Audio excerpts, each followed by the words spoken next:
여러분 안녕하십니까? 이번 한 주 아침엔 매일경제 진행을 맡은 정광재입니다. 어려운 시기 한 주간 고생 많으셨습니다. 벌써 금요일이죠? 평소 같으면 금요일 아침에는 불금을 떠올리게 마련이지만 코로나19로 요즘은 분위기가 많이 달라졌습니다. 가족과 함께 차분한 금요일 당부 부탁드리겠습니다. 오늘 주요 신문 일면 소식부터 알아보기로 하죠. 매일경제신문 일면입니다. 정부가 향후 5년간 209조 원 규모의 자금을 출자하는 뉴딜 펀드를 조성합니다. 일반 국민이 직접 투자할 수 있는 공모형 펀드에는 세제 혜택을 주고 또 손실이 나도 35%까지는 정부가 부담해서 사실상 원금 보장 효과가 있다는 설명이지만 펀드 손실을 세금으로 메워주는 포퓰리즘이다. 이런 지적도 나옵니다. 국민일보 일면입니다. 7년 가까이 적법성 공방이 이어졌던 전국 교직원 노동조합 법외노조 통보 처분에 대해서 대법원이 무효라는 판단을 내렸습니다. 대법관 12명 가운데 10명이 무효 의견을 냈는데 이번 판결에 따라서 전교조가 다시 합법 노조로 인정받을 수 있을 것으로 보입니다. 한국일보 일면은 코로나19 2차 재난지원금 문제에 대해서 당정이 국민 100% 지급이 아닌 맞춤형 선별 지원으로 가닥을 잡았다고 보도했습니다. 이를 위한 4차 추가 경정 예산 규모는 최대 9조 원 규모가 될 전망인데 가능한 한 추석 연휴 전에 지급이 가능하도록 추진한다는 방침입니다. 동아일보입니다. 코로나19 하루 확진 환자가 200명 아래로 떨어졌습니다. 사회적 거리두기 2.5단계 효과가 어느 정도 나타나고 있는 가운데 정부는 오는 일요일로 끝나는 수도권의 사회적 거리두기 2.5단계 연장 여부를 오늘 발표할 예정입니다. 아침엔 매일경제를 통해서 명쾌한 해설해 주실 네 분의 패널도 모셨습니다. 어서 오십시오. 안녕하십니까.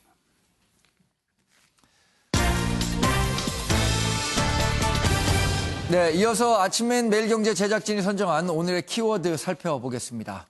첫 번째 키워드는 뉴딜 펀드입니다. 수소 전기차 개발과 데이터 센터, 그린 스마트 스쿨 같은 미래 성장 사업에 투자하는 정책형 펀드인 뉴딜 펀드의 밑그림이 나왔습니다. 원금 보전과 세제 혜택을 통해서 국민 참여를 유도한다는 계획인데 반짝 인기 뒤에 흐지부지했던 전 정권 펀드의 전철을 밟아서는 안 되겠습니다. 두 번째 키워드는 맞춤형 지급입니다. 2차 재난지원금 지급이 보편 지급이 아니라 선별 지급으로 가닥을 잡았는데 노래방과 PC방, 여행사 등 코로나19로 직격탄을 받은 곳이 우선 고려 대상입니다. 제한된 돈으로 소비 진작보다는 생계를 위협받고 있는 급한 불을 끄는 게 우선이겠죠. 세 번째 키워드 148조입니다. 정확히는 형사소송법 148조인데요. 자신이나 친족 등이 형사소추 또는 공소제기를 당했을 때 유죄 염려가 있는 경우 증언을 거부할 수 있는 권리를 담고 있습니다. 법원에서 진실을 밝히겠다 이렇게 말했던 조국 전 법무장관. 정작 법원에선 이 148조를 근거로 100번 넘게 증언을 거부했습니다. 마지막 키워드는 하이선입니다. 무더위가 끝난 후에는 거의 4, 5일 주기로 태풍이 한반도를 향하고 있는데요. 폭우를 동반했던 마이삭이 물러가고 이번에는 강풍이 예상되는 10호 태풍 하이선이 북상하고 있습니다. 이제 본격적인 신문 읽기 시작해 보겠습니다. 매일경제신문 4면부터 살펴보겠는데요. 한국판 뉴딜에 투자하는 펀드를 다루고 있습니다. 소부장 이은 문재인 펀드 2탄이다 이런 평가가 나오고 있죠. 소부장은 소재와 부품, 장비 산업에 집중 투자하는 펀드를 말합니다. 원금 보전과 세금 혜택을 통해서 국민 참여를 유도하겠다는 생각인데 정부가 생각하는 방침부터 직접 들어보겠습니다. 한국판 뉴딜은 뉴딜 펀드와 뉴딜 금융으로 대한민국 경제의 미래를 열어나갈 것입니다. 국민과 함께 재정, 정책금융, 민간금융 3대 축으로 한국판 뉴딜의 성공을 이끌고자 합니다. 국민 참여형 뉴딜 펀드, 정책금융과 민간금융을 통해 단일 프로젝트로는 역대 최대 규모의 투자가 이루어질 것입니다. 국민 참여형 뉴딜 펀드는 정책형 뉴딜 펀드로 20조 원을 조성하여 한국판 뉴딜 분야에 집중 투자할 계획입니다. 향후 5년간 정책금융에서 100조 원, 민간금융에서 70조 원을 한국판 뉴딜 프로젝트와 기업에 투입할 것입니다. 네, 성장 동력이 부진하고 또 코로나19로 경제 부진이 이어지면서 정부가 대규모 투자 사업을 추진하고 있죠. 가장 대표적인 게 한국판 뉴딜 사업입니다. 신성장 동력 마련을 위한 기업에 집중적으로 투자하겠다는 방침인데 이를 위해서 20조 원 규모의 펀드를 만들겠다고 해요.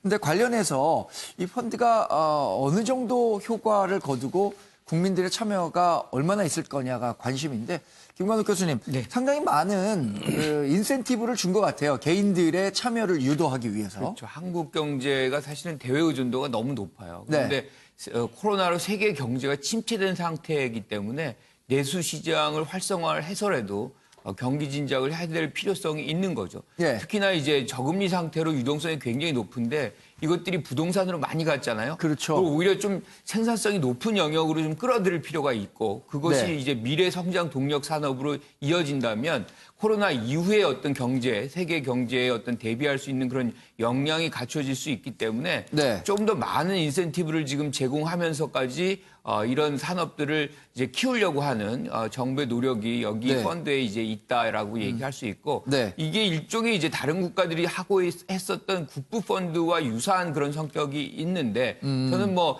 이런 이 상황에서는 이러한 어떤 펀드 조성으로 네. 투자처를 좀 활성화하는 것도 매우 중요한 이 과제다라고 생각을 합니다. 네, 아주 좋은 정책 취지를 가지고 있죠. 경기가 부진하니까 정부 주도로 이 펀드를 조성해서 여기에 또 일부 금융기관과 개인의 자금까지 포함해서 경기 활성화를 위한 뉴딜 펀드를 운영하겠다는 방침인데 관련해선 뭐 이런 문제점들도 조금 지적이 되고 있는 것 같아요. 동아일보 기사를 한번 살펴보면요. 어떻게 되냐면 뉴딜 펀드가 정부가 투자 위험을 떠안아서 세금으로 손실을 보전하게 된 것은 아니냐라는 우려도 있습니다.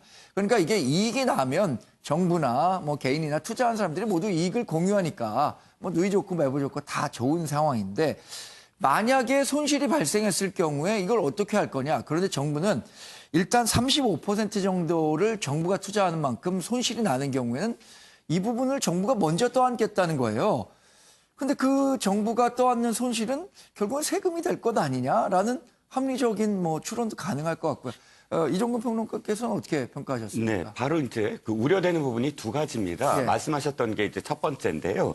즉, 이것이 이제 투자를 합니다. 예. 뉴딜과 관련된 새로운 5G라든지 뭐 AI라든지 빅데이터와 관련된 플랫폼이라든지 이런 것에 투자를 해서 그 이익만큼을 돌려주겠다 이겁니다. 그런데 문제는 네. 3년에서 5년 정도인데요. 이것이 실질적으로 3년 만에 수익을 그만큼 낼 수 있느냐에 대한 문제입니다.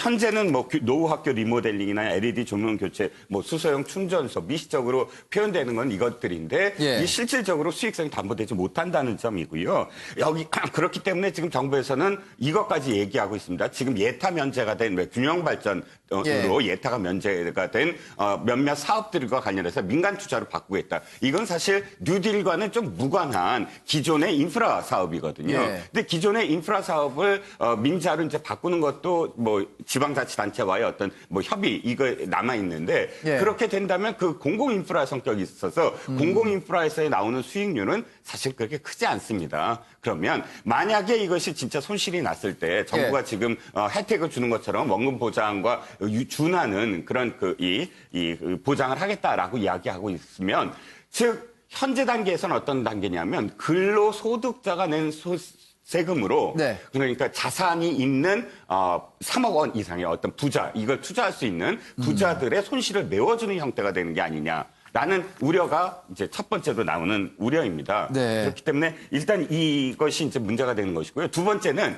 3년에서 5년 후라는 건 뭐죠? 이 정부 다음 차기 정부입니다. 네. 그러니까 지금까지 박근혜 정부의 통일펀드나 또는 이명박 정부의 그 이 그린 펀드, 그러니까 녹색 펀드 이런 부분들이 왜 지금 사실 실패했냐면 여러 가지 어떤 실패 요인이 있지만 차기 정부가 그것을 이어나갈 어떤 의지가 없을 때 네. 이것이 펀드가 영속성이 없어지거든요. 3년에서 5년 후에 차기 정부가 이것을 보존해야 되는데 그 결국은 자신들은 지금 책임이 없고 차기 정부의 책임을 미루는 형태의 어떤 펀드가 네. 될 것이다. 이 두 가지가 우려의 지점입니다. 네.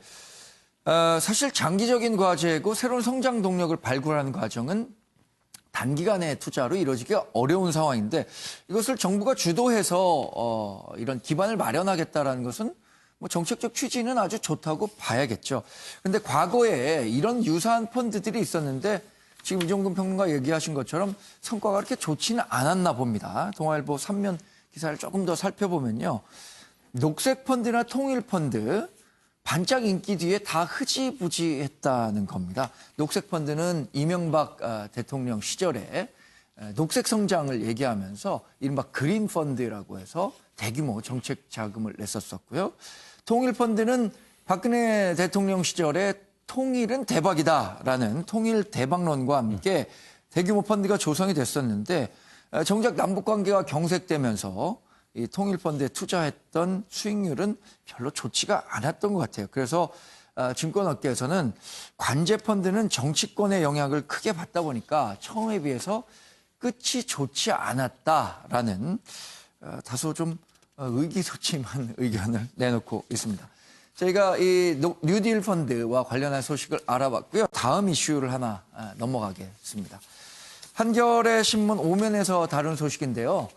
코로나19 확진자 수가 정말 폭발적으로 증가하다가 지난 일요일부터 강화된 사회적 거리두기 2.5단계 실시 이후에 눈에 띄게 좀 줄어드는 모습입니다. 이제는 100명대 아래로 100명대로 떨어졌다는 거죠. 200명 이하로 내려왔다는 건데 준 3단계 그러니까 2.5단계를 이번 일요일에 끝나게 되는데 이거를 더 연장해야 되느냐 여부를 오늘 결정하겠다는 게 정부 생각입니다. 최진영 변호사님, 일단 100명대로 떨어졌다는 소식은 그만큼 우리 국민들이 열심히 사회적 거리두기에 동참해줬다라는 어떤 결과물이라고 할 수 있겠어요. 그렇습니다. 제가 오늘 여기 아침 출근하는 길에도 네. 금방 왔습니다.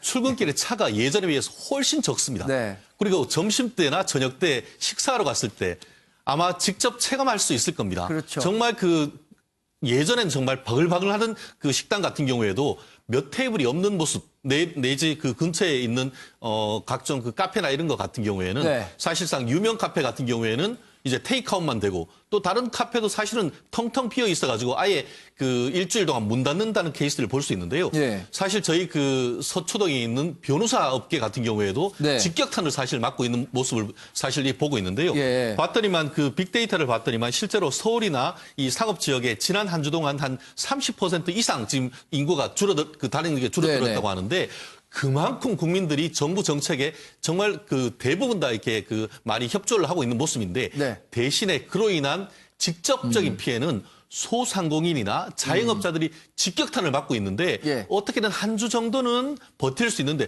과연 이것을 한 주 더 연장했을 때 정말 이것을 그 소상공인들, 서민들이 이와 같은 경제적 난국을 이걸 감수할 수 있을지 이 부분에 대해서 정부가 네. 정말 그 방역도 생각해야 되지만 이 경제가 들어가는 부분에 대해서도 정말 고민을 해야 되는 그 시점에 정말 결단의 시점이 한 시간 다가오는 것 같습니다. 그렇습니다. 정말 어려운 결정이죠. 지난 일주일, 그러니까 지난 일요일부터 시작된 사회적 거리두기 2.5단계 이후에 말씀하신 것처럼 자영업자들이 정말 한숨소리가 계속 깊어지고 있거든요. 근데 지금 200명 아래로 떨어졌다고는 하지만 여전히 100명 넘는 확진자 수를 고려했을 때 준 3단계를 연장해야 안 해야 되느냐. 굉장히 그 정부 내에서도 경론이 일 것으로 보이는데 주원구 교수님은 어떻게 판단하십니까? 이거 어려운 주제지만 그래도 뭐 주 교수님께 생각하시는 바가 있으시다면. 네, 사실 3단계 결정의 지속에 대해서는 좀 신중해야 된다라는 제 개인적 생각을 갖고 있습니다. 요번에 이제 인구 이동이 사실 데이터를 보더라도 현저히 줄어들었고 네. 그만큼 국민께서 동참해 주셨다라는 반증인데 이걸 또 다르게 말하면 이번에 정은경 본부장이 말씀하신 것처럼 심리적인 한계 노선, 마지노선에 다다랐다라는 반증이기도 합니다. 예. 더 이상 우리가 언제까지 참고 있어야 되는지, 어떻게 해야 되는지, 그리고 예. 실질적으로 경제적 타격도 감안할 수가밖에 없기 때문에, 그리고 또 하나 분석을 해봐야 되는 게 이번에 집단 감염의 사실 뇌관이 예. 어떤 국민 전체의 그 잘못이라고 봐야 될 것이냐, 아니면은 특정 집회를 통해서 사실은 발발했던 기폭제였냐, 그런 걸 봤을 때에는 계속해서 3단계, 이게 준 3단계지만 거의 3단계나 다름이 네. 없는 자영업자들에게는 사실은 그 사형 선고와 같은 조치들이거든요. 그런 부분들에 대해서는 이제는 신중하게 접근을 하고 위중증 환자 관리라든지 심리 방역에 대한 부분이라든지 그리고 선별적인 대응 이런 것들을 좀 종합적으로 고려해야 될 필요가 있다고 봅니다. 네. 실제로 어느 정도 이동량이 줄었는지 빅데이터를 통해서 살펴본 기사도 있습니다. 수치를 통해서 우리가 알다 보면 정말로 이만큼이나 줄었구나 이렇게 절감할 수 있을 것 같은데 서울신문 사면 기사를 보니까요. 이런 분석 기사를 실었어요. 인구 이동이 지난주에 뚝 줄어들었다는 건데 서울 상업지역은 31%가 줄었고요. 여성분들의 이동량은 27%가 줄었다는 겁니다. 그런데 이게 사실 빅데이터가 지난주 자료지 이번 주 자료는 아니거든요. 지난주는 사실 2.5단계가 적용되기 전이었어서 2.5단계가 적용된 이번 주는 이것보다도 훨씬 더 컸을 것이라는 생각이 드는데 이런 상황이 당분간 지속될 수밖에 없다고 봐야겠죠. 국민들의 자발적인 참여도 있을 것 같고요. 김관영 그렇죠. 그리고 지금 9시 이후에 이제 뭐 예컨대 모든 가게가 닫는 거나 마찬가지잖아요. 네. 그 전까지 마무리를 해야 되니까 사람들이 약속을 거의 안 합니다. 그리고 이제 있던 약속도 취소하고 그래서 그렇죠. 이런 거리두기, 고강도의 어떤 거리두기에 동참을 하고 있고 이런 부분에서 보면 상업 지역에서 뭐 이 빅데이터가 숫자가 확 줄어드는 것은 아주 지극히 당연한 것이고요. 네. 특히나 여성의 어떤 이동량이 굉장히 줄어들었다는 거는 가족의 어떤 건강 뭐 이런 것들을 좀 더 챙기는 그런 이 마음이 더 많이 쓰였던 그런 행태가 여기에도 반영이 된 것 아닌가 이런 생각이 들고요. 네. 지금 결과적으로 이제 많이 현격하게 줄은 건 사실인데 이 줄은 어떤 방향이 계속 유지되려고 한다 그러면 이것을 계속 2.5단계를 유지해야 될 필요성도 좀 있다고 저는 생각을 해요. 네. 기본적으로 한 축을 이렇게 꺾어놓고 시작을 해야지 네. 지금 다시 했다가 다시 반등하는 장면이 나올 때에는 그때 가면 또 더 지친 심리적으로 위축이 되고 언제까지 가야 되는 거 아닌가 뭐 이런 어떤 우려도 있을 수 있기 때문에 네. 저는 뭐 2.5단계를 한 일주일 정도 더 해서 완전히 어떤 이런 방향성을 10대나 뭐 20대 정도로 굉장히 급격하게 줄여놓는 것도 방법이다 이렇게 생각합니다. 네. 정은경 중대본 본부장이 이 사회적 거리두기는 짧고 굵게 할수록 그 효과가 크다고 얘기를 했었는데 2.5단계가 굵은 건 맞는 것 같습니다. 근데 이게 짧은 게 2주가 짧은 건지 한 주가 짧은 건지는 잘 판단하기가 어렵다는 생각도 듭니다. 근데 이제 불과 한 달도 안 되면 민족 대이동이라고 하는 추석 연휴가 다가오죠. 이번 연휴는 5일 연휴입니다. 평소 같으면 뭐 황금 연휴라고 아주 좋아했을 것 같은데 서울신문 기사를 보면요. 인구 이동이 줄면서 신규 확진자 증가세는 확 꺾였다. 이건 데이터로 다 확인이 되고 있다고 설명을 하고 있죠. 그러니까 이번 추석 때 인구 이동을 줄일 수 있는 비대면 추석으로 진행하면 어떻겠느냐라는 의견들이 많이 제기되고 있다고 해요. 관련해선 정부도 좀 고민하는 눈치입니다. 정부가 생각하는 바를 저희가 영상으로 준비했습니다. 강화된 사회적 거리두기 수도권에 지금 적용하고 있는 2단계 조치에 대해서 문의하신 것 같은데 그 부분들은 현재 환자 발생 양상과 집단 감염의 분포 등을 관찰하면서 방대본과 함께 논의에 착수하고 있는 상태입니다. 그리고 두 번째 추석 때에 대해서도 마찬가지로 현재의 환자 발생 상황이 좀 중요한 편이라 현재 감염이 전파되고 있는 양상들을 어떻게 파악할지에 따라 준비할 부분들이 있다고 판단해서 현재 논의를 하고 있다 정도로 말씀드리겠습니다. 네, 그래서 이번 추석 연휴를 없애달라라는 국민청원까지 등장했다고 하는데 연휴까지 없애지 않고 연휴는 하더라도 사회적 거리두기는 좀 두는 게 좋지 않을까라는 개인적인 생각을 해보는데 글쎄 어떻게 생각하세요? 추석에 예를 들어 강제적으로 야 이동하지 마 이게 아니라 자발적으로 좀 이동을 줄여달라는 이런 메시지를 전달하는 게 좋지 않을까요? 이정근 평론가님? 네. 그러니까 그 연휴라는 개념보다는 우리가 그 어떤 DNA 속에서 각인돼 있는 공동체 의식 속에서 각인돼 있는 예. 두 번의 어떤 행사죠. 어떤 의미에서는 관습적인 행사, 즉 추석과 설 이 그 명절은 가족들이 모여야만 한다. 한 번은 이렇게 그런 그 공동체 의식의 끈끈한 유대감을 꼭 드러내야 되는 그런 날로 저희들이 계속 갖고 왔었는데 문제는 우한을 다시 한번 좀 되돌아볼 필요가 있어요. 네. 처음에 우한에서 이렇게 폭발적으로 코로나19가 확산된 가장 큰 동기가 춘절 때문이었거든요. 그렇죠. 그때 당시에 춘절이라는 민족 명절, 그 중국의 명절 때문에 수많은 사람들이 결집했다가 또 예. 다른 곳으로 이제 이동하면서 이 코로나19가 엄청나게 확산이 됐거든요. 지금의 상황이 사실은 코로나19의 2차 파동과 굉장히 유사한 성격을 지금 띠고 있습니다. 네. 지금 아직도 잠재적인 어떤 그런 확진자들이 있을 수가 있어요. 아직 검진 안 받고 자신들한테 아직 증상이 나타나지 아니한 그런 상황에서 아직 그러니까 예를 들어서 수도권 일대에 있는 잠재적 의심 환자들이 만약에 폭발적으로 이 민족 대이동을 해서 이 전국으로 흩어질 경우에 닥치는 어떤 문제점 어마어마할 수 있거든요. 그래서 우리는 지금 매번 조였다 다시 그러니까 조였다가 다시 풀어줬다 이걸 되풀이할 것이 아니라 지속 가능한 방역 수준 이것을 정부가 사실 설득을 해야 된다고 봅니다. 그러니까 그런 차원에서라도 이번 추석에 있어서 정부가 강제적으로 무엇을 할 건 아니지만 그럼에도 불구하고 그런 분위기를 조성을 해서 우리가 이렇게 하자라는 그런 어떤 캠페인 같은 것을 통해서 사실은 굉장히 자제할 수 있는 아주 정말 고향에 돌아갈 수밖에 없는 분들도 분명히 있을 겁니다. 그런데 그렇지 않고 예전처럼 그냥 추석을 함께 모여야지 정도의 어떤 생각이라면 자제할 수 있는 그런 정도의 어떤 캠페인을 벌이는 게 어떨까 싶습니다. 네. 코로나19 확진자가 조금 줄었다고는 하지만 비상인 곳이 있습니다. 바로 국회인데요. 국회 내 관계자가 또 한 번 이 확진 판정을 받았습니다. 국민의힘 이종배 정책위 의장 비서진 가운데 한 명이 코로나 확진 판정을 받아서 국회가 나흘 만에 또 코로나 셧다운 상태에 들어갔습니다. 이종배 국민의힘 정책위 의장과 대면했었던 이낙연 더불어민주당 대표나 김종인 국민의힘 비대위원장도 자택에서 대기하고 있다고 하는데요. 다행히 이종배 의원실 비서진의 확진 외에는 이종배 의원실에 다른 확진 환자는 나오지 않았다는 사실도 어제 밤에 들어와 있었습니다. 국회가 사실 우리 정치의 중심이죠. 근데 지난번에도 사진 기자가 확진 판정을 받아갖고 셧다운 상태가 있었는데 국회 방역 언제보다 좀 신경을 써야 될 것 같아요, 최진영 변호사님.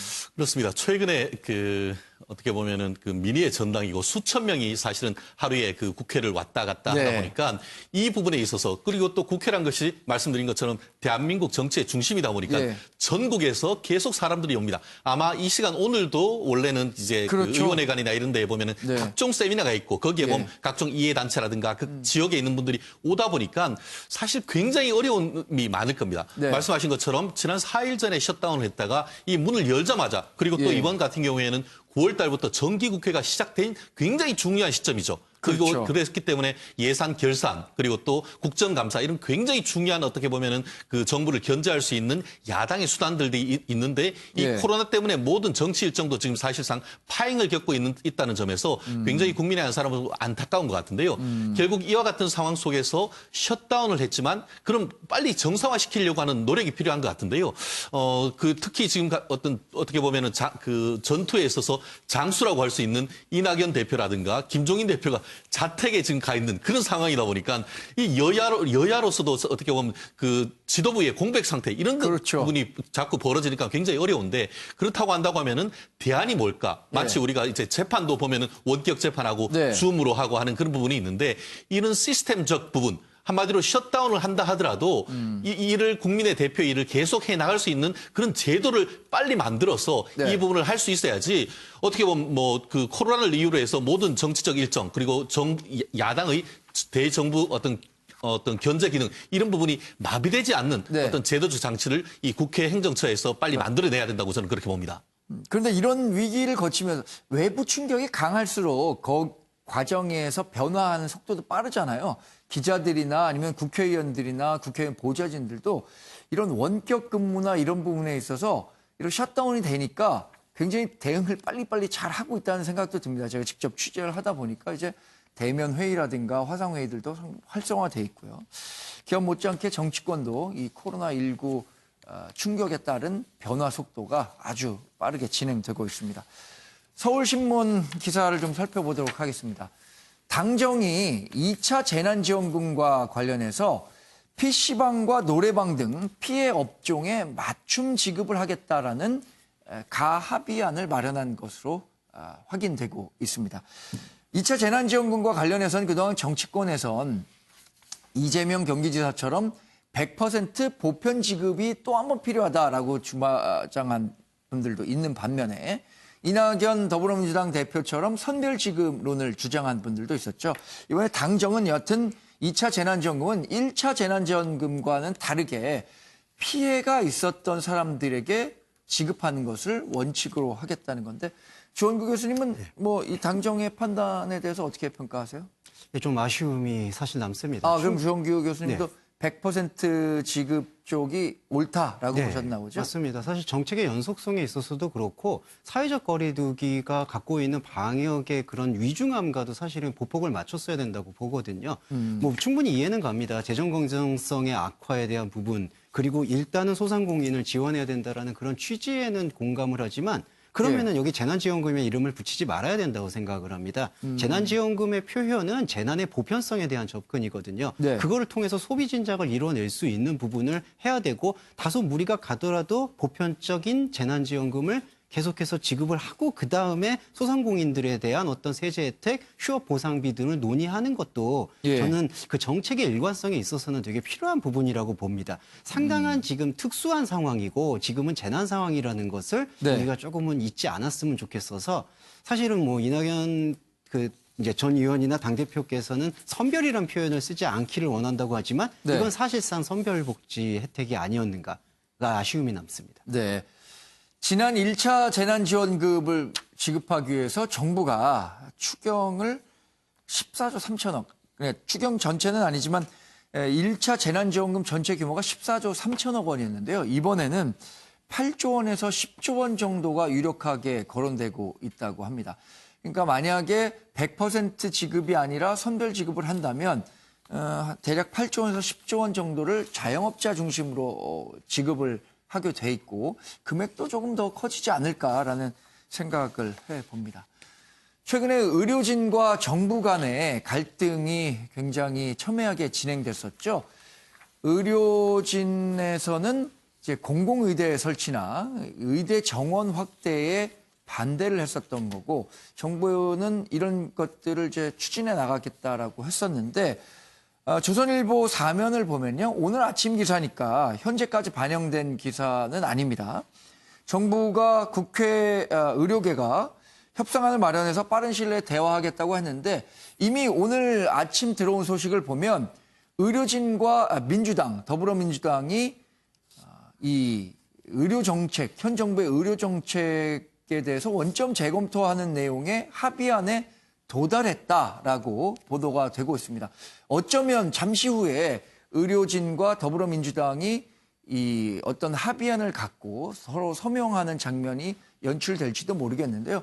김광석 교수님, 일단 이게 미봉책인지 아닌지는 모르겠습니다. 일단 합의안을 마련한 것 자체는 긍정적인 평가를 내려야겠죠. 그렇죠. 정부도 그렇고 민주당도 그렇고 의료계도 그렇고 압박을 받죠. 지금 사실 가장 큰 피해는 국민이 보고 있고 환자가 보고 있기 때문에 이런 부분이 조속하게 사실 합의가 이루어져야 되는 것은 예. 필요했던 부분인데 마침 민주당하고 이제 합의안을 만들었다. 그래가지고 지금 또 속보로 나온 거 보면 9시 반에 정부하고 이제 의료계가 합의를 예. 하고 파업을 철회한다 뭐 이런 얘기가 들리고 있어요. 예. 굉장히 지극히 당연한 상황이고 특히나 지금의 상황이 코로나하고 위중 환자들이 지금 100명이 넘어가고 있는 상황이잖아요. 그래서 네.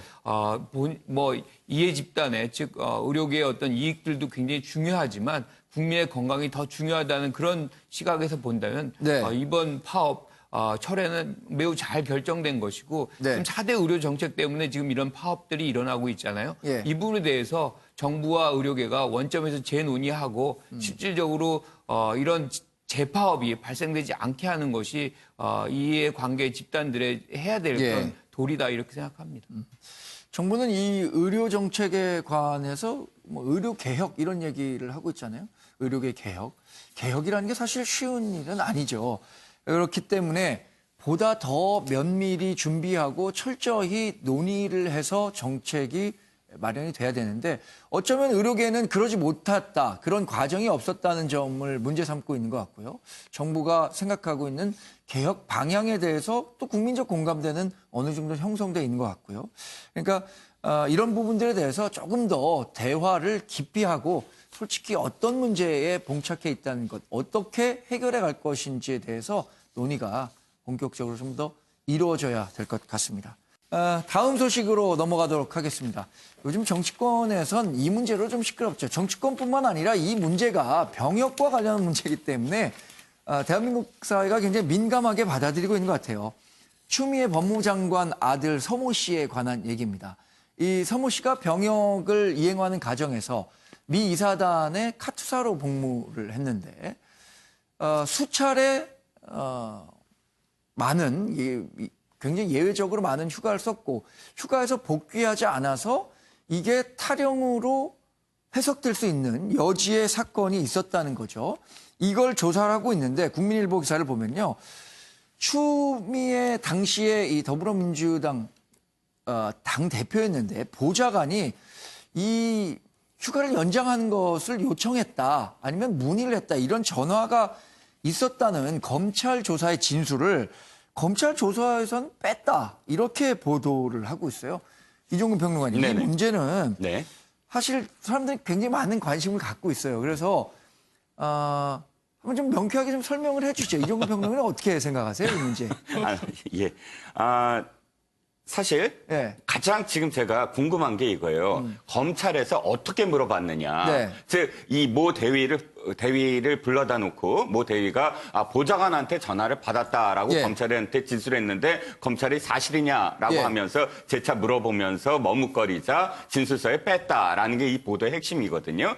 그런데 보시자고요. 신원식 의원의 보좌관이랑 네. 이 대위랑 통화한 녹취록을 그렇죠. 보면 어떤 대화가 나오냐면 전화가 왔고요. 전화가 와서 병가를 연장하는 것을 문의했길래 일단 자신은 전화를 끊고 자신의 상급자 중령한테 네. 이게 병가가 연장 가능합니까 했더니 안 된다라는 어떤 회신을 받고 네. 다시 콜백 그러니까 보좌관한테 전화를 해서 이건 안 되니까 네. 개인 그 병가를 써라. 라고 이야기했다는 겁니다. 이게 신원식 의원의 보좌관과 그 대위의 대화거든요. 그렇죠. 이 대화 내용을 봤을 때 애매한가요? 너무나 명확하지 않나요? 그렇죠. 그러니까 이를테면 내가 전화가 왔는지 안 왔는지 모르겠습니다. 근데 모 의원의 보좌관이라고 합니다. 이런 정도라면 애매한데 네. 자신이 전화를 끊고 중령한테 확인하고 다시 그 확인된 사항을 콜백을 한 것을 기억할 정도라면 아주 거의 명확하게 그 상황을 기억을 네. 하고 있습니다. 3년 전 상황이지만 그런데 검찰은 단순히 머뭇거리자 이건 예. 진술에서 뺀다. 그 간격이 너무 크다는 거예요. 그렇다면 결과적으로는 검찰은 의지가 있었느냐. 즉 이 사건을 파헤칠 의지가 있었느냐. 네. 그리고 이 사건을 어떤 점에서 어떤 관점에서 지금 수사를 하고 있었느냐. 네. 그게 가장 큰 거 아니겠습니까? 검찰이 어떤 수사의 방향을 딱 잡고 진술을 요구하는 것과 그 진술의 방향이 전혀 다른. 네. 그러니까 예를 들어서 이게 무혐의라는 어떤 뭐 특정 상황을 만약에 가정해서 예. 생각을 하고 진술을 묻는 것과는 하늘과 땅 차이죠. 그렇기 때문에 수사에 있어서의 검찰의 가장 큰 권한은 수사를 할 수 있는 권한이 아니라 수사를 안 할 권리, 네. 즉 이 사건을 덮을 권리가 예. 가장 큰 권리라고 하는데 저는 이 상황을 보면서 사실은 검찰이 수사할 의지가 전혀 없었다. 그래서 실제로 검찰 인사가 그렇게 난 것 아니냐라는 네. 의혹이 그래서 더 그 동부지검 그 검사들에 대한 네, 네. 인사가 그래서 난 게 아니냐라는 것이 훨씬 더 타당성 있다라는 생각이 듭니다. 그런 측면에서 사실 검찰 수사가 어젠가 제가 설명을 드렸습니다만 법조계에서는 이렇게 오래 끌 수사가 아닌데 이거 의지만 있다면 굉장히 쉽게 해결할 수 있는 문제인데 너무 오래 끌고 있다 이런 지적도 있었는데 또 다른 보도를 보면요. 3년 전에 이 해당 전화를 했다는 병사가 다른 그 병사와 이 페이스북 메신저를 했다는 기사 이것도 다 보셨을 겁니다. 페이스북 메신저를 그게 3년 동안이나 보관이 되나 봐요. 이 보관한 내용을 보니까 이 당직 사병이었다는 병사가 거짓말을 하고 있지는 않은 것 같다라고 많은 분들이 생각하고 있는 거잖아요. 최진명 변호사님. 그렇습니다. 우리가 기억은 3년 지나면은 네. 왜곡될 수도 있고. 흐릿해질 네. 수가 있습니다만 디지털 지문이라고 할 수 있는 네. 대화 내용을 지금 와서 조작할 수는 없는 것이죠. 그렇죠. 지금 보면은 추미애 그 장관 그 아드님 측 변호인 같은 경우에는 그와 같은 얘기를 하고 있는 사병이 거짓말을 하고 있다라는 취지의 입장을 밝힌 것으로 알고 있습니다. 네. 그거에 대한 지금 반박이 지금 그 당시에 있었던 사병으로 근무했던 사람이 네. 나는 물적 증거가 있다라고 하면서 2017년 6월 20일 경에 있었던 이 친구와의 페이스북 메신저 결국 그 당시에 있어서 그 어떤 그 외부에서의 연락이 네. 소름이 끼쳤다라는 그런 그때 아주 강렬한 기억을 담았던 내용이 공개됐지 않습니까? 예. 그렇다고 한다고 하면 제가 일반적으로 생각을 한번 해보겠습니다. 정말 그 당시에 여당 대표였던 분의 비서관이 전화가 왔다고 하면은 사병이나 이쪽 그 담당 입장으로서는 평생 잊을 수 없는 기억이 될 것 아니겠습니까? 예. 그리고 아까 대위 같은 경우에도 위에서 전화를 받고 그냥 전화로 지시를 했는 것도 아니고 현재 그 부대까지 직접 찾아가가지고 얘기를 했다라고 하는 것이 지금 드러난 사실이라고 한다고 하면은 네. 그것이 기억이 흐릿할 것인가? 아까 지금 얘기했습니다만 검찰은 뭐하죠? 의혹을 수사해서 진실을 밝히는 것인데 예. 참고인으로 왔는 사람한테 당신 그거 입증할 수 있어? 그거 확실해? 이런 식으로 물어서 생각해보니까 애매한데요. 그럼 이거 빼도 되겠소? 뭐 그러시죠. 이렇게 하는 것이 과연 실체적 진실을 밝히려고 하는 것이냐 네. 오히려 실체적 진실을 덮으려고 했는 것이냐 이 부분에 대한 비판이 있는 것 같은데요.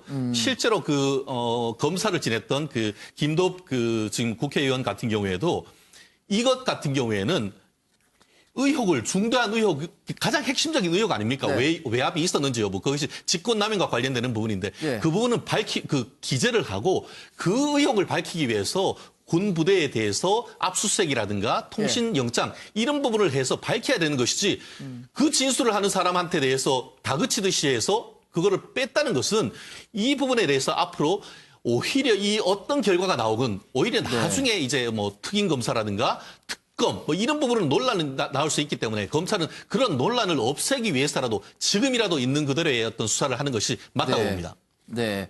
동아일보 기사도 조금 더 살펴보도록 하겠습니다. 그때 당시에 의혹을 제기한 당직 사병은 서모 씨와 군 유선 전화로 통화를 했다라고 얘기를 하고 있고요.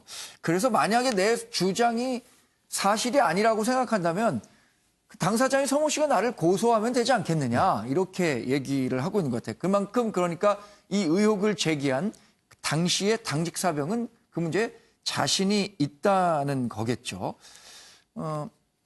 인터넷 댓글 가운데는 이런 내용들도 있더라고요. 이 당직 사병이 괜히 누구를 무고하기 위해서 거짓말할 의혹이 있겠느냐. 그리고 현역 군에 몸 담고 있는 대위가 당시의 기록에 대해서 국민의힘 신원식 의원과 통화를 하는 과정에서 그런 일을 한 적이 있다라고 거짓 증언할 이유가 전혀 없다. 굉장히 상식적인 질문 아니냐 이렇게 문제를 제기하고도 있는 것 같아요. 주홍규 교수님은 그런 네티즌 댓글은 어떻게 보셨어요? 예, 공감이 됩니다. 사실은 상식적인 선으로 살펴봐도 예. 이 당직 사병이 거짓말이나 아니면은 정치적으로 평양된 어떤 증언이나 진술을 할 이유가 없다라고 사료가 예. 되거든요. 그러니까 그런 부분에 대해서 사실은 검찰 자체가 그런 부분이 소명이 됐다라면은 구체적으로 진술을 녹취하고 아니면은 재판에 넘기고 그런 과정들을 1년에 거쳤어야 되는데 예. 더욱이 추미애 장관은 지금 법무부 장관으로 네. 계십니다. 그러니까 법의 인사권을 갖고 있는 사람의 그런 자제의 의혹에 대해서는 더 선명하게 예. 접근을 했었어야 되는데 그러지 못한 부분은 일단 상당히 아쉽고요. 그리고 추미애 장관이 보였던 일련의 태도도 사실은 문제가 있다고 생각을 합니다. 계속해서 대정부 질문이나 그곳에서 아들의 병역 비리에 대해서는 일단 우리가 이제 소설에 대한 이야기까지 나왔었고 네. 그런 것들로 계속해서 묵살하고 어떤 거론할 만한 깜도 안 된다라는 식으로 얘기를 했는데 예. 결국에는 지금 상식 수준에서 문제가 됐고 얘기를 예. 했고 공론화 안 할 수 없는 상황이라면 이런 부분에서 과연 이게 더 나아가서는 검찰개혁이라는 그런 대의까지 훼손될 수 있지 않을까 네. 그런 우려가 됩니다. 결국에는 검찰이 얼마나 의지를 갖고 이거 수사하느냐. 그리고 결국엔 뭐 또 사법부의 판단이 기다리고 있겠지만 법원의 판단이 의지의 문제가 아닌가라는 생각을 해봅니다. 이런 문제 때문인지요. 이 병역과 관련해서 또 다른 논쟁이 인터넷상을 달구고 있습니다. 그룹 BTS 아시죠? 아이돌. 아이돌 그룹. 이번에 빌보드 핫 100, 그래서 아시아 가수로는 57년 만에 또 1등을 해갖고 화제가 됐었는데 이 정도 활약을 하면은 이거 군 면제해줘야 되는 거 아니냐. 이런 의견들이 있는 것 같아요. 우리나라에는 이제 병역특례법이라는 게 있잖아요. 뭐 올림픽은 동메달 이상이고 아시안게임은 금메달 이상을 따면 남성의 경우 병역을 면제해 주는데 BTS의 활약만 놓고 보면 그 이상이다. 그러니까 군 면제해 줘야 된다 의견이 있는 반면에 그런 사적 활동에까지 특혜를 주면 안 된다라는 의견도 팽팽히 맞서고 있는 것 같아요. 김광욱 교수님은 어느 쪽 의견에 조금 더 동의하세요? 그러니까 국위선양 차원에서 본다면 뭐 지금 BTS보다 더한 건 없죠. 빌보드 1위라는 건 뭐 전 세계 사람들이 다 보는 거니까.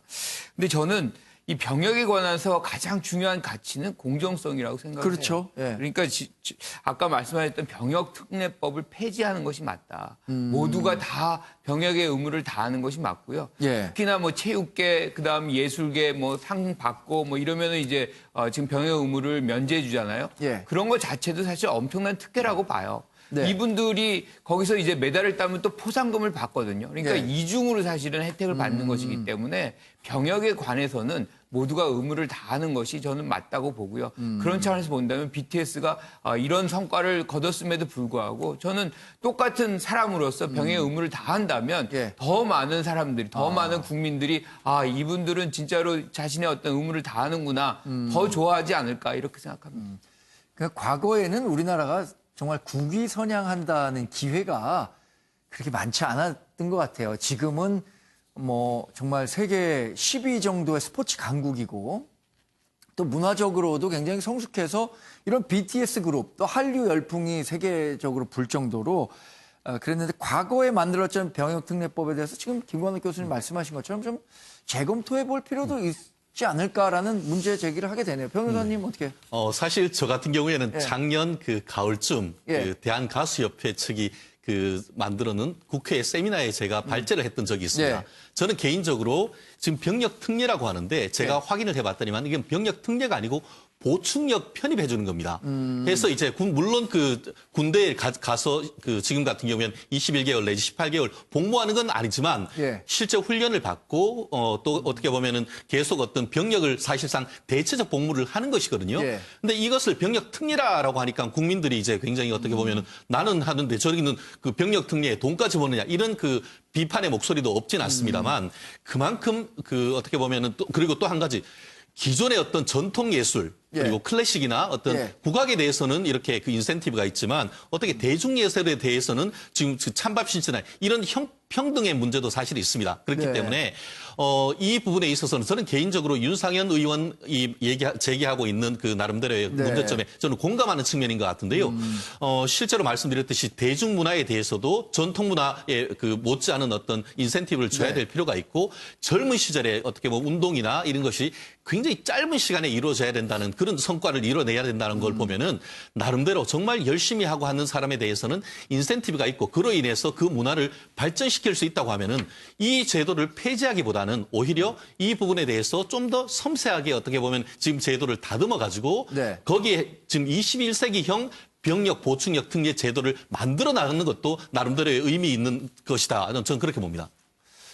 우리가 이제 청소년기를 지나고 성인이 돼서 몸이 커지면 그에 맞는 다른 옷을 입게 되잖아요. 청소년기에 입었었던 옷을 성인이 돼서도 입기 어려운데 그 제도 자체가 50년 전에 만들었던 거면 이 현실에 맞게 조금 개정하고 그렇죠. 예. 현실을 정말 잘 반영하는 쪽으로 제도 개선이 이루어져야겠다는 생각도 함께 해봅니다. 다음 소식 한번 알아보도록 하겠습니다. 한국일보 신면에서 다룬 소식인데요. 어제 법원에서 있었던 풍경입니다.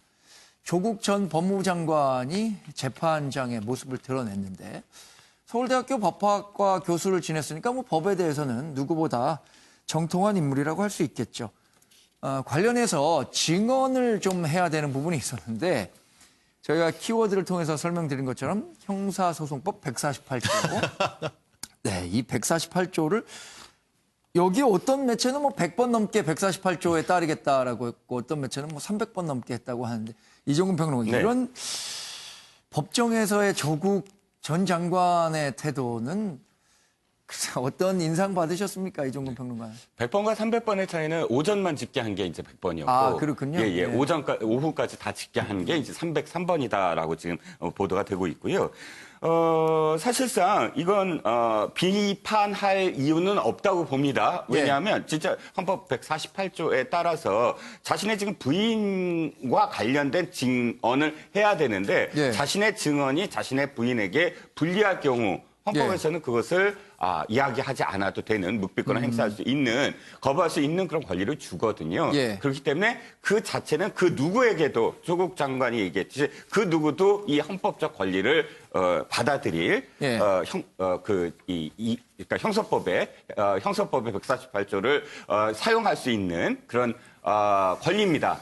그런데 문제는 여기서 좀 다르죠. 뭐가 다르냐면 조국 전 장관이라는 점. 네. 왜냐하면 조국 전 장관이 지금까지 많은 SNS라든지 또는 다른 어떤 책이라든지 이런 것들을 통해서 네. 했던 말들 중에 너무나 많지만 한 가지가 떠오릅니다. 박근혜 전 대통령. 예.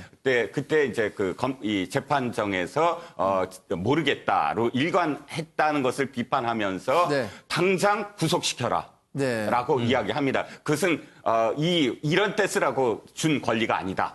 거의 그렇게 표현을 했는데 사실상 조국 전 장관이 검찰에서 진술을 할 때도 법정에서 자기가 다 다투겠다. 법정에서 네. 충분히 이야기를 하고 모든 것을 다 법정에서 드러내겠다라는 그런 그 이야기를 했는데 예. 그럼에도 불구하고 그렇게 이야기했음에도 불구하고 재판정에서는 자신이 잘 알고 있는 형사소송법 148조를 동원하면서 피해 나갔다라는 비난. 네. 그러니까 늘 이렇게 이중적이냐라는 비난을 언제나 조국 전 장관은 이렇게 벗어나지 못하는 그런 상황이라고 할수 이번에도 있겠죠. 조국 대장경, 그러니까 조국의 적은 조다, 조국조, 뭐 이런 논란에서 자유롭기 어려울 것 같은데요. 중앙일보 13면 기사에선 이렇게 썼습니다. 법정에서 증언을 거부했는데 148조에 따르겠습니다만 303번 했다. 이런 얘기인데요. 근데 검찰에서는 정말 답답할 것 같아요. 검찰에서는 어떻게 얘기했냐. 아니, 조국 전 장관은 법원에서 모든 걸 다 밝히겠다라고 하지 않았느냐라고 얘기했는데 148조에 따라서 증언하지 않는다면 검찰이 어떻게 더 추궁을 할 수 있겠느냐. 이런 하소연 아닌 하소연을 하고 있는 것 같습니다. 주원구 교수님. 네. 일단은 조국 전 장관이 정치적 감각이 너무 떨어진다고 생각을 합니다. 자신의 네. SNS를 통해서는 자꾸 정치적 의견, 현재의 검찰개혁에 대한 의견을 시종일관 밝혀오면서도 법정에서 모든 걸 밝히겠다라고 했는데 결국에는 법정에서도 중요한 증언을 지금 거부하는 것으로 일관된 것 자체는 조국 전 장관이 오히려 지금 자충수를 두고 있는 것이 아닌가. 이렇게 해서 심지어는 이제 권경혜 변호사라는 그 민주사회 민변 출신 변호사는 법꾸라지라는 표현까지 쓰면서 네. 사실 자신을 좀 깎아내리고 있는 아쉬운 결과를 낳았는데 사실 그것과는 또 논외로 봐야 될 부분이 아까 오전 오후 다 합쳐서 그 형사소송법 148조에 따르겠다라는 진술만 303번을 반복을 했거든요. 네. 사실은 이렇게 의지를 반복했다 그러면 재판부에서 이것은 지금 증언을 거부하겠다는 의지가 확실한 것 같습니다라고 해서 중간에 끊어줄 풀어줄 수 있는 여지도 있었는데 네. 그것을 계속해서 노출시켰다라는 것은 재판부와 검찰도 그것이 너무 이제 언론에 노출시키려는 의도가 예. 있지 않았는가 그런 부분이 있었고 그냥 한 가지 좀 아쉬운 거는 이제 조국 전 장관은 형사법 학자이지 않습니까? 예. 학자로서 이것이 어떠한 중대성을 갖고 있고 내가 왜 거부하는지에 대한 소명에 대해서는 뭐 소상히 밝히지 못한 것에 대한 아쉬움 밝힌 것 그런 부분에 대해서는 우리가 생각을 해봐야 됩니다. 하지만 조국 전 장관의 이번 선택은 아무래도 역사에 남을 만한 조금은 피해라고 생각이 듭니다. 네. 법원 관련 소식 마지막으로 짧게 더 살펴보겠습니다. 김경수 경남지사 댓글 조작 혐의로 지금 재판을 받고 있죠. 특검은 중대범죄라고 해서 징역 6년을 구형했는데 김 지사 측은 드루킹이 자신을 악용하고 있다라는 최후 진술을 했습니다. 11월 6일 2심 선고가 내린다고 하니까요. 11월 6일 운명의 날이 어쩌면 될지 모르겠습니다. 서울신문 8면 보겠습니다. 김종인 국민의힘 비대위원장이 취임 100일이 지났죠. 이 인터뷰를 했는데 변화와 혁신을 당에 심겠다. 그리고 안철수 국민의당 대표와의 연대설에 대해서는 일축을 했다고 하는데 김광욱 교수님, 사실 과거에는 좀 가까웠던 두 분이에요. 김종인 국민의힘 비대위원장과 안철수 국민의당 대표. 지금은 그렇게 관계가 예전만 못한 거죠? 안 좋다는 느낌을 어제 예. 많이 받았는데요. 어제 김종인 비대위원장의 말 속에서 안철수 씨, 예. 안철수 대표라는 그 호칭을 부르지 않더라고요. 그리고 외부에서 이런 후보가 오지 않는다. 내부에서 반드시 나온다. 뭐 이런 네. 것을 강조한 것은 본인이 지금 당을 추스리고 있잖아요. 예. 이 부분을 완성해서 후보까지 내겠다. 외부에서 올 필요 없다. 예. 특히나 안철수 대표 같은 경우 같이 합당해가지고 뭔가를 도모하거나 뭐 그런 일 없다는 것을 선을 분명하게 그은 것 같아요. 네. 근데 이제 지금 사실 어떻게 보면 김종인 비대위원장이 국민의 힘이라는 당을 좀 중도화하고 예. 체질 개선을 지금 해 나가고 있잖아요. 그런데 이제 문제는 이것이 당원 전체의 생각인 건지 예. 아니면 비대위원장 소수의 어떤 사람들의 작품인 것인지 네. 이게 지속 가능성이 있으려면 공감대가 형성이 돼야 되거든요. 우리가 2012년도에도 박근혜 당시 후보죠. 지원을 하면서 경제민주화라는 그런 이 컨셉을 주고 그것이 당선되는 데 상당히 기여를 했어요. 예. 문제는 박근혜 당시 후보가 대통령이 되고 나서 그 정책을 실현했느냐, 실천했느냐 하지 않았거든요. 그러니까 요번에도 마찬가지죠. 요번에도 뭐 새 후보가 와서 실제로 당선이 된다 그러면 지금 중도화 전략, 기본소득이라든가 뭐 여러 가지 지금 제시하고 있는데 예. 이런 것들이 또 실천되지 못하는 거 아니냐라는 그런 우려가 지금 있는 것이 분명하거든요. 그래서 그런 것들을 이제 김종인 비대위원장이 어떻게 담보해내느냐가 네. 관건 아닌가라고 생각을 합니다. 김종인 국민의힘 비대위원장 어제 온라인 인터뷰 기자회견을 했는데 직접 화면 살펴보겠습니다. 국민의힘에 지금 이 기자회견을 내가 100일을 맞이해서 하고 있는데 왜 안철수 씨에 대한 질문을 이렇게 많이 하는지는 이해가 가질 않아요. 안철수 씨 개인으로 볼 것 같으면은 앞으로 어떤 생각을 가지고서 정치 활동을 하는지 저는 전혀 알지를 못하고 알 필요도 없다고 저는 생각합니다. 어떻게든지 좀 인물을 발굴을 해가지고서 서울시장 후보도 내놓을 것이고 대통령 후보도 내놓을 건데.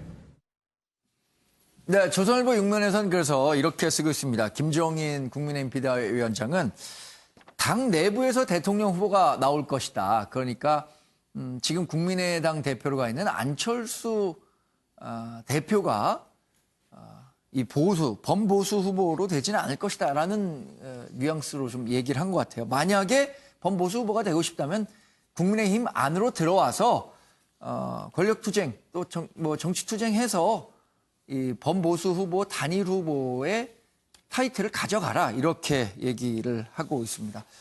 한국일보는요, 안철수 국민의당 대표가 그동안 굉장히 온화한 이미지로 유명했던 분인데 이런 얘기를 했다고 해요. 문 대통령의 눈빛이 점점 박근혜 전 대통령을 닮아가고 있다. 그러면서 안철수가 과거보단 훨씬 더 강경한 또 변화된 모습을 보이고 있다고 했는데 어제 실제 어떻게 얘기를 했는지를 살펴보겠습니다. 대통령이 어제 페이스북에서 밝힌 상황 인식에 거듭 우려를 표명하고 중단할 것을 요구합니다. 청개구리 대통령도 아니신데 왜 그렇게 말은 국민 통합을 외치면서 행동은 국민을 분열시키는 쪽으로 가시는지 모르겠습니다. 단언컨대 어제 대통령의 페북 말씀은 국가 지도자가 하실 말씀이 아닙니다. 요즘 많은 분들이 대통령의 눈빛이 달라졌다고 합니다. 레이저라는 별명이 붙었던 전임 대통령의 눈빛을 닮아간다고 합니다. 대통령의 분노와 질책의 눈빛이 향할 곳은 야당이 아닙니다. 열심히 일하다가 등 뒤에서 돌 맞고 항의하는 의사들도 아닙니다. 대통령의 눈빛은 대한민국 사회를 좀먹는 부정과 부패, 반칙과 특권을 향해야 하는 것 아니겠습니까? 네, 지금 들으신 것처럼 문재인 대통령에 대한 비판 수위가 굉장히 높아진 것 같아요. 이종근 평론가님. 네, 그렇습니다. 자, 뭐 그 내용에 옳고 그름 떠나서 정치 공학적으로 제가 말씀드리면 예. 지금 몇 가지 기사를 제가 통합적으로 말씀드리면 이거예요. 지금 김종인 대표가 예. 안철수 대표를 향해서 이야기하는 것이 꼭 안철수 대표를 배제하자 이런 뜻은 아닌 것 같아요. 예. 만약 그랬다면 사실은 지금 원내대표를 하고 있는 예. 이 원내대표에게 사실 비판을 했어야 돼요. 네. 왜 그러냐면 지금 국민의힘 자꾸 이름이 잘 예. 입에 안 붙네요. 국민의힘 쪽에서 예. 계속 안철수 대표에게 프로포즈를 했거든요. 그렇죠. 서울시장 관련해서. 그렇죠. 서울시장 관련해서 계속 이 안철수 대표밖에 없다라든지 그런 프로포즈가 계속 나오고 있는데도 그 당시에 지금 김종인 비대위원장은 네. 제지를 하지 않았어요. 그렇죠. 네. 그래서 안철수 대표 쪽과 거의 합당이 되는 거냐 이런 분위기가 기사가 계속 많이 나왔습니다. 그런데 김종인 비대위원장이 왜 이렇게 얘기하면 사실상 안철수 대표의 지지율이 사실 답보 상태거든요. 네. 어떠한 상황에서 계속 답보 상태입니다. 전체적으로 봤을 때 단단히를 벗어난 본 적이 거의 없는 것 같아요. 예. 플러스 마이너스 1% 내외로 좀 오르내리고 있는데 아무리 지금 국민의힘에서 띄워줘도 지금 안철수 대표의 지지율이 저렇게 고착화된 상황이라면 김종인 비대위원장도 물론 사감도 있겠지만 네. 전체적으로 봤을 때 안철수 대표를 끌어들일 어떤 동력이 없다. 라고 판단을 하는 것이고 네. 또 안철수 대표 워딩이 이렇게 된 것도 사실은 자신의 어떤 그런 그 입지가 지금 굉장히 좁아들고 있거든요. 네. 아무리 봐도 자신이 바깥에 나가서 제3의 깃발을 다시 꽂는다고 하더라도 얼마나 호응이 될 건가. 그렇죠. 여기에 대한 사실은 초조감이 점점 더 이 메시지가 명확해지고 선명해지고 공격적이 될 수밖에 없지 않을까 싶습니다. 네. 정치권 소식까지 살펴봤습니다. 국민일보 이면 기사 볼까요? 어제 이 마이삭이 대단히 많은 비를 뿌리고 한반도를 관통해서 지나갔죠. 이번에는 기상청이 마이삭의 진로를 아주 정확히 짚어서 화제가 됐습니다. 사실 기상청 예보는 맞아야 정확하게 맞아야 되는 건데 이 맞은 게 오히려 뉴스가 된 데서 좀 씁쓸한 측면도 있습니다만 하이선이라는 10호 태풍도 이번 주말 일요일이고요. 다음 주 월요일에 거쳐서 한반도를 관통할 것으로 예상이 되는데 저희 제작진이 마이삭이 지나고 간 피해 현장을 시청자 제보들을 통해서 받은 화면들이 많이 있어서 이 처참한 피해 현장을 영상으로 제작해봤습니다. 같이 보시죠.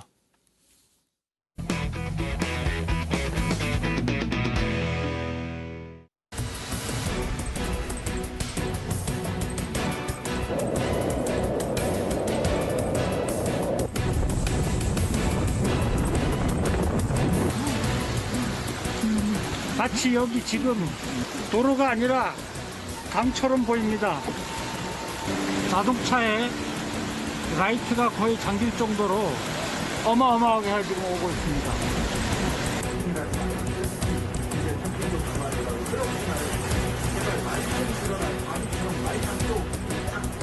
장난 아니네. 이러다 차가 떠내려 간다니까. 옛날에 그랬다니까 여기.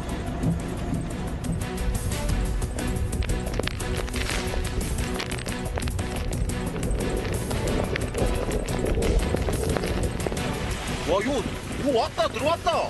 이거 들어왔다. 와.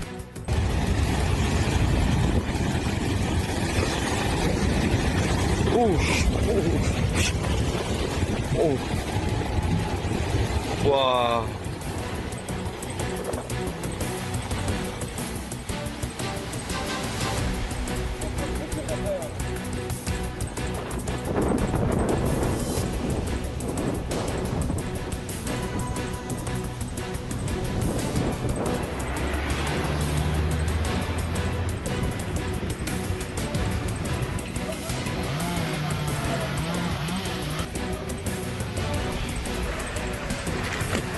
작살 나그랬네. 이거 어떻게 해야 될까요?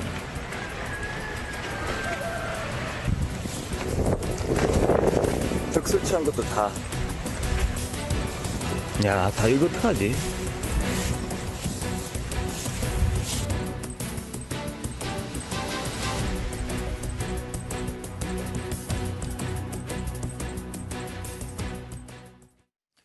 인터넷이 빠르게 확산되던 시기에 국내 모 인터넷 언론사가 모든 시민은 기자다라는 모토로 언론사를 만들어서 지금도 잘 운영이 되고 있죠.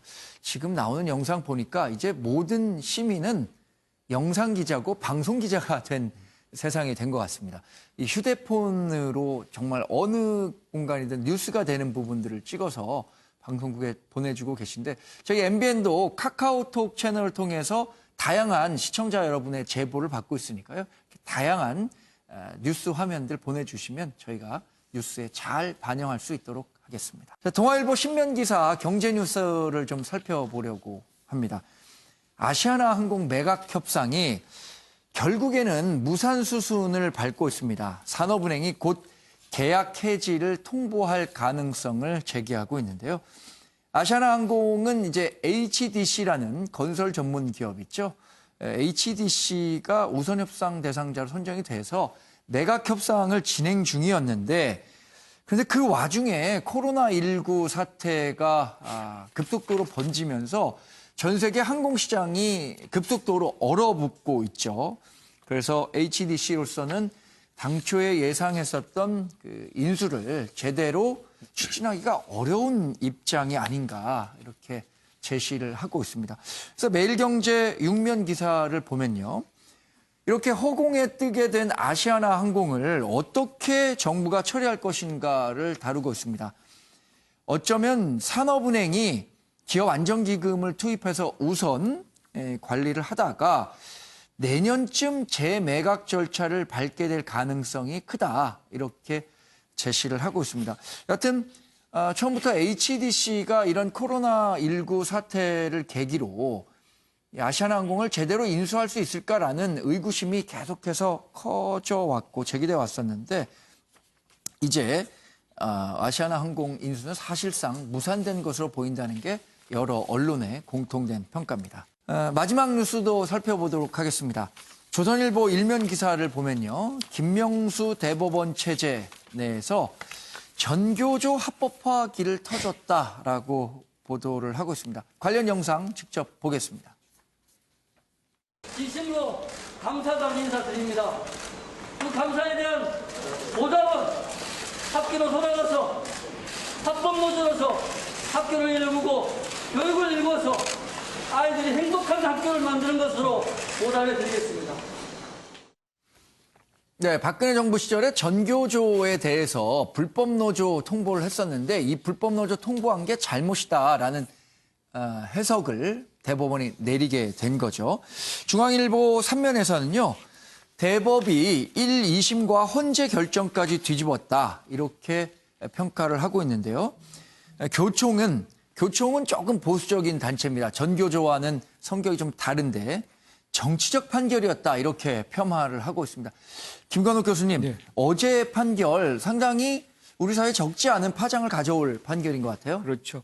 지금 보면은 두 분이 불참을 하고 네. 사실상 합법을 했던 분도 2분뿐이 없어요. 그러니까 예. 대부분의 대법원 판사들이 사실 이 부분이 위법이다라고 판단한 겁니다. 예. 그러니까 1, 2심이 잘못된 판결을 했다는 것을 이제 명확히 한 것이고요.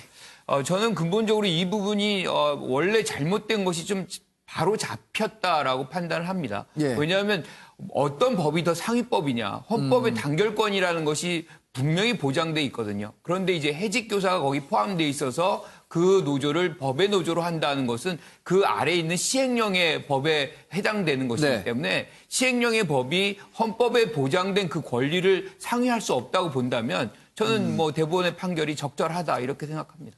최진영 변호사님, 그런데 대법이 이 중앙일보 보도를 보면 헌재 결정까지 뒤집었다라고 평가하는 그렇습니다. 저는 이 부분을 어떻게 보면은 그 꼬리가 머리를 흔들었다 이렇게 얘기를 할 수 있는 것 같은데요. 말씀하신 것처럼 헌법재판소 같은 경우에는 2015년에 예. 이 해직자를 노조원으로 인정하지 않는 교원노조법 2조를 합헌으로 판단을 했습니다. 네. 한마디로 교원노조를 본질적인 것, 이 교원노조법 자체에 대해서는 합헌인데 그것을 통보하는 절차가 행정 그 규칙으로 돼 있다는 이유로 해가지고 예. 이 부분 자체의 어떤 처분이 잘못됐다라는 것은 결국 법은 합헌이면서 예. 그것을 통보하는 자체 절차에 문제가 있다고 해서 결국은 그 본질을 흐려버린 그런 부분이 있는 것 같은데요.